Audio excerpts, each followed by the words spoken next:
focus on the pendulum.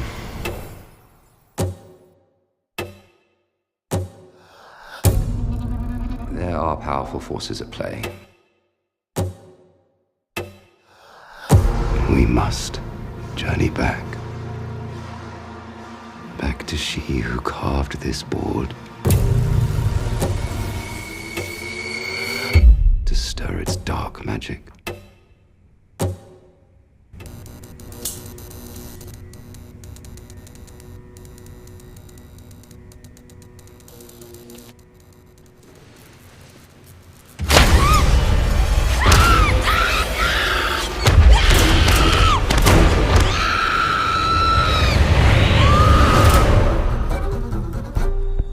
Pendulum board. They were used for contact spirits. This could easily be over 100 years old. You think it's worth anything? Tell me about the board. Just feels like bad juju to me. You know so little, yet here you are. And I know so much.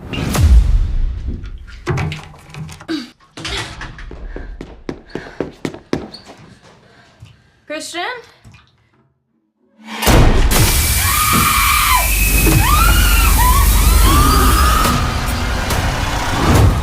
Where's Emily? There is such a thing as destiny, and hers is not with you.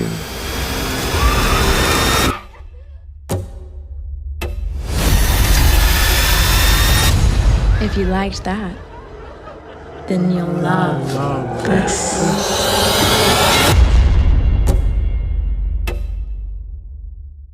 Boom, there you go. That was the trailer for Witchboard, arriving in theaters on August 15th. I'm KUYA P. This is Nerds Rule the World. Joining me to talk all things Witchboard is the legend Chuck Russell, who is the director, co-writer, and producer on Witchboard. How are you, Chuck? I'm great. Happy to be here. Definitely. I'm super excited for you being here. Thank you for your time. I had the pleasure of watching this film today in prep. And it's bananas. And I used to work in a restaurant, and there's a particular scene of a certain utensil that is used in a restaurant that I've always had nightmares of hurting myself on, and I got to see it come to bear in this film. And that alone is why I'm going to be telling people to see this film, because we had the same fear, and you just showed that in this. And oh my gosh, it was crazy. Anyway, I just had to tell you that. Yeah, that's a pretty memorable scene, the way it turned out. It's a great scene, sir. So Witchboard, you know, this is a new film for a new generation. It was originally in 1986, which you were making your name back then as well. Why bring Witchboard back out in 2025? Why did you make this your next project? You know, timing is everything. And I started my career in horror and was thankfully very successful with Nightmare on Elm Street 3 and The Blob. Then I was suddenly getting offered tons of horror scripts. And I thought, I am going to be branded in horror the rest of my career. And I come out of stage, I come out of comedy improv back in the day, and I really wanted to do a comedy. I got to do The Mask finally. I love action films. I got to work with Arnold Schwarzenegger and Dwayne Johnson. So I've done a number of different genres, and I've always intended to come back to horror. But the challenge is, I liked those two films I started with, and I had to top them. So I didn't want to. I said no to a lot of horror. I didn't want to do something until I felt I had something that could top my own work and bring something great to the audiences. And Witchboard, like The Blob, I don't do remakes. I do like reimaginings for things that are in pop culture, because then you get kind of a double vibe off of a piece. Definitely. And I realized some of the notes I had on an original horror would fit perfectly into Witchboard and still honor the original. And the proof happened recently because Kevin Tenney, who directed the original, was at one of our screenings. I didn't even know he was going to be there. And he loved them. I didn't know what his reaction would be, because we're true to the vibe of the original. We honor the original, but it's its own story with all original characters and a pendulum board with a very special kind of magic to it. And Kevin loved it. So I was very, very happy he enjoyed it. But mainly I wanted to bring something I'd never seen in the genre that topped my own work. Oh, man. I feel that as a creative, and I understand that. And you, like you said, you're a legend. You've done so many films that are part of my childhood. So it's just so cool, and understandable though, to where I'm at now as an adult. like, man, I did The Blob, I did Nightmare on Elm Street. Now, how do I go from there? You know, like you were saying, to top that, you know, and then you feel like an imposter maybe sometimes in a way. Can I get to that same effect? But amazing. So, okay, we're gonna do Witchboard. We're gonna reimagine it. What were some of the notes that you got inspired by from it, but now you want to take it to this new generation and put into it with Salem, with some of the different things that I saw in this that were how you open this film. Where I just recently came from Salem, by the way. I went on a trip and took my daughter to see where like the witches lived and got were murdered and all of that. So this is all so very cool right now for me, by the way, Chuck. So those notes to make this Witchboard. We're set in New Orleans because that to me is a historical center for the French influence in witchcraft from the 1700s in France. So look, it's a wild story, but the reality is everything we referred to with pendulum boards and witchcraft has a historical precedent. So I think one of the reasons the film works is there's an authenticity to where the supernatural elements come from and how we dramatize them in the film. And New Orleans is a dark and magical place at the same time. And I love the food and I love the music. So I thought, let's set the whole thing in New Orleans. Yeah, I love that, by the way. When I saw that this was, set there. But like I said, I recently returned from a trip, and then my daughter's just now into all things supernatural, and she now wants to go to New Orleans and see that. So as a writer, so okay, you said it there. If we can talk about the journey, the writing aspect of it, which I think as creatives, that's half the fun, where you pull this lore, you find these things, and you want to put it into the script and inject it.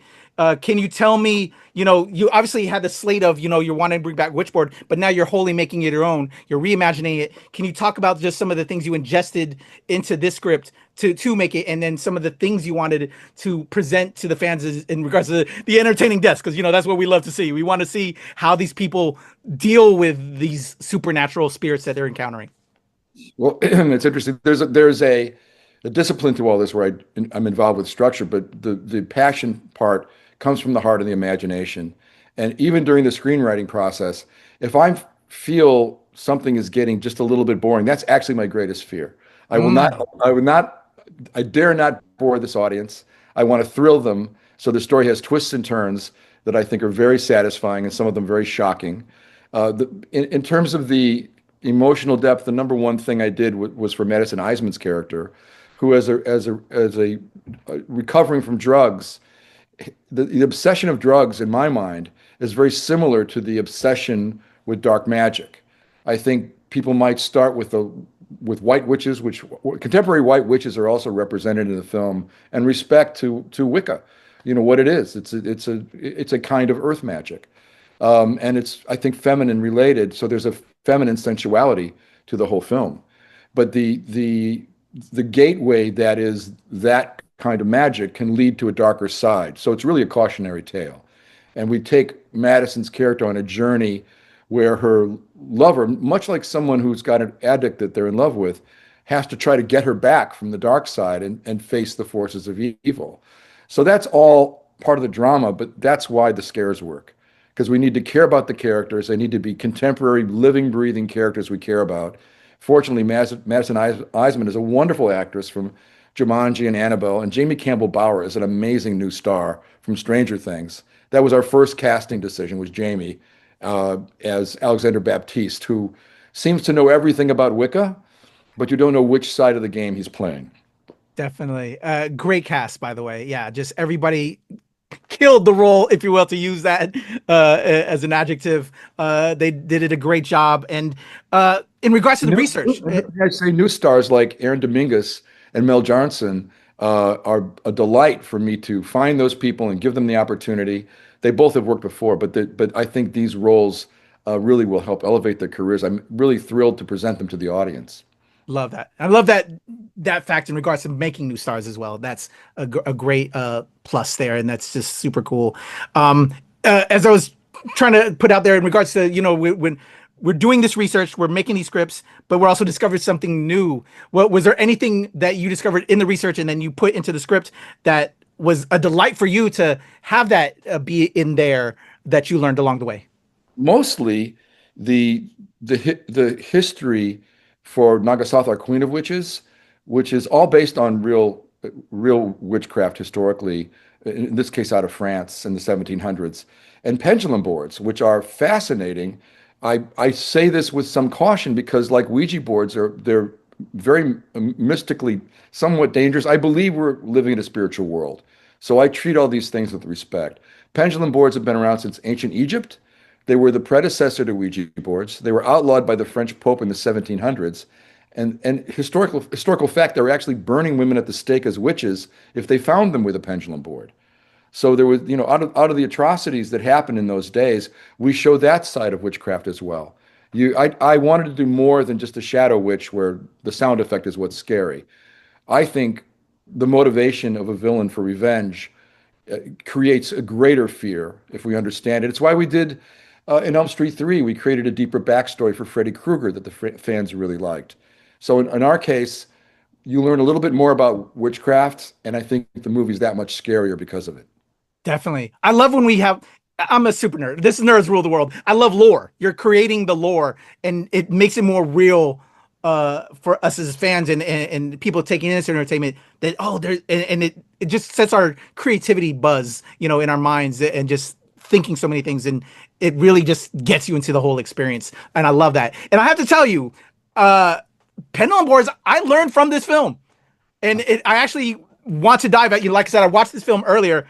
I'm planning to just go into deep dives into learning more about pendulum boards. So thank you for that education. I knew about Ouija boards, and my wife will never let me have one of those in the house. Maybe I can trick her with a pendulum board. Well, there are positive and negative. This is like tarot. There are positive and negative decks. So use your intuition, protect yourself with positive intention. So, I mean, I'm quite serious about this. These things require respect. They're not for kids. On the other hand, there's a kind of mysticism that can be also positive. And pendulum boards first interested me years ago. I didn't know what they were. When I discovered how deep their mystery and the potential power is, as an art form, they're amazing. You can see our poster behind us. I carefully designed that off of real iconic symbols, astrological signs, and that were true to what pendulum boards actually were. Definitely. That's super. I love that you have that appreciation, that respect. It's about respect, number one. And while I'm entertained by it, but also obviously that's why I'm very nice to Alexa and Siri, because I've watched Terminator. So I don't want the Cyberdyne universe to happen. Remember, I was nice, Alexa. So I appreciate that you are being very respectful and to the supernatural, because we all you just never know, and that's amazing. So we're on production on Witchboard. You created this amazing script with Greg McKay. I want to give a shout out to your co-writer on this. Being in production, did anything change, or what were some of the fun stuff that you were looking forward to now that we have our scripts, we're in production, that you were looking forward to seeing? It's a different thing when you're filming it, right? Yeah, Chuck? it always adds to it. The locations are a first step, and the casting adds to it. And what evolved out of this picture that actually surprised me a little bit is there's a sensuality. I present our triplets.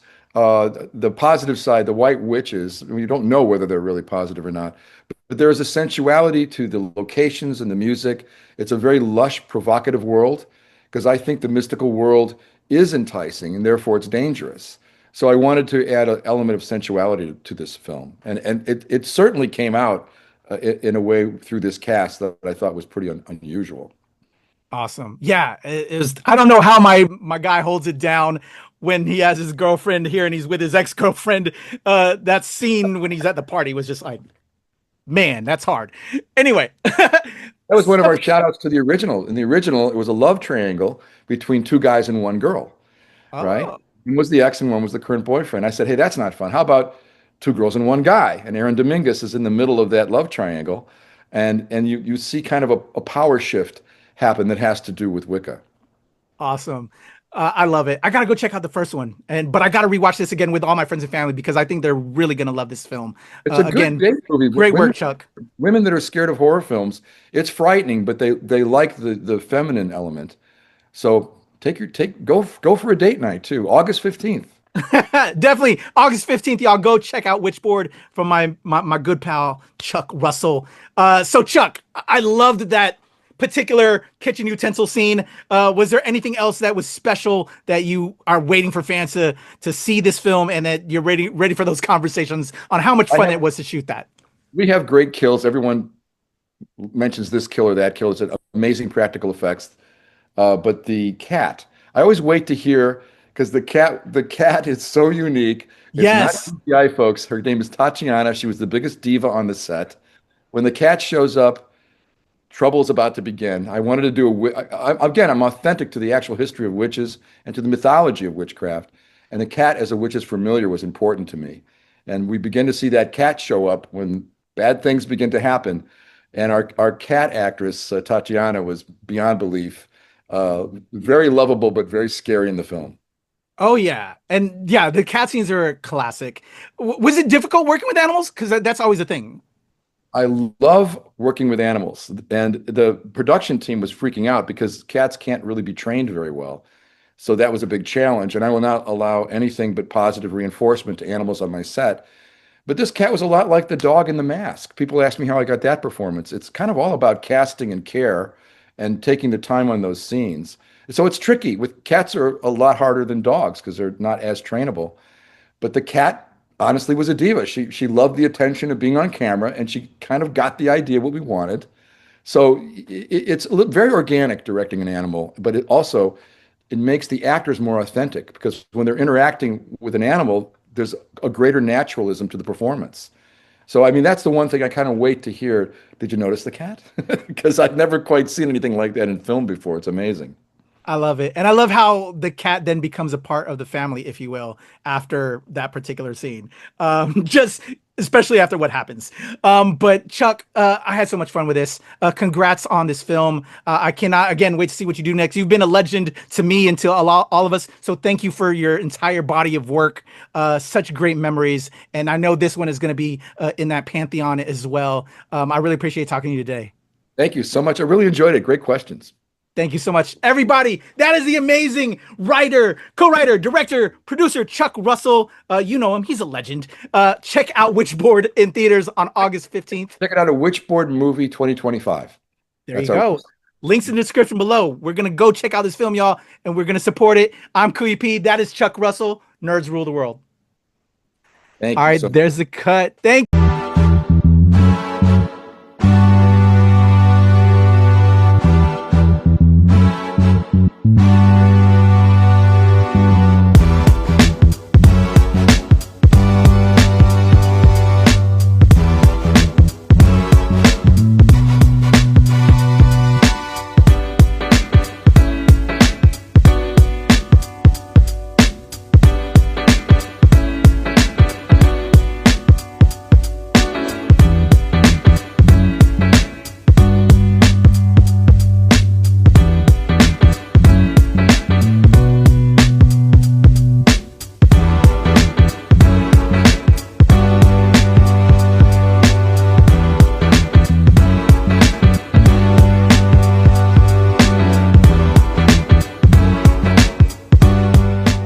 Nerds rule the world.